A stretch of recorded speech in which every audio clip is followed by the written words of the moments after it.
Hello दोस्तों, आज मैं बताऊंगा कि आपके अगर लैपटॉप में कीबोर्ड की कोई एक बटन या उससे ज़्यादा बटन काम नहीं कर रही हैं तो उसका क्या सलूशन है।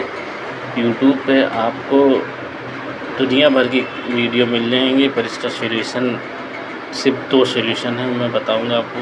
अगर आपके लैपटॉप में कोई भी की काम नहीं कर रही है, 1-2 काम नहीं कर रही, बाकी काम कर रही है या कंटिन्यू प्रेस होती चली जा रही हैं, जो भी कंडीशन है, तो इसमें सबसे पहले आपको कीबोर्ड को बाहर निकालना है। कीबोर्ड के बैक साइड जो कनेक्टर इसका होगा उसको साफ़ कर लेना है कॉटन से या कोई कपड़े से।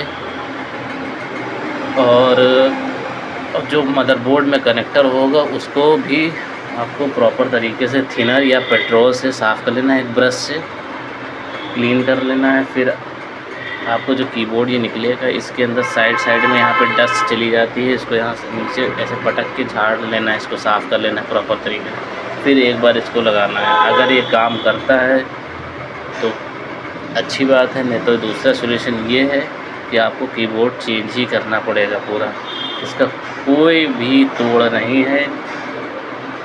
ये रिपेयर बहुत रेयर चांस में होता है रिपेयर होना। इससे बढ़िया है आप इसको नया ही ख़रीद लें तो ज़्यादा बेहतर है। मार्केट में चले जाइए, कीबोर्ड निकाल के ले आइए, अब लगा लीजिए। Thank you.